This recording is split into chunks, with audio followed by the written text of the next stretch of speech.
মন্ডলবাসী, এই যে আমাদের গ্রাম, ভোরভোর খেলা হবে।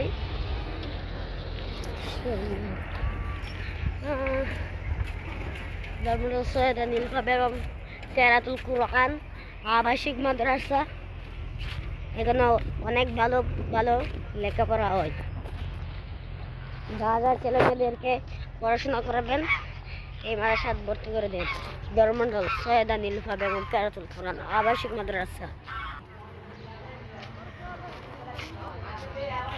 এখানে গোসলখানা, মাদ্রাসা, এই যে মাদ্রাসা, এখানে লজিং, এই যে আমাদের মাদ্রাসা ঘাট, গ্রাম। দেখেন সবাই, এই যে বন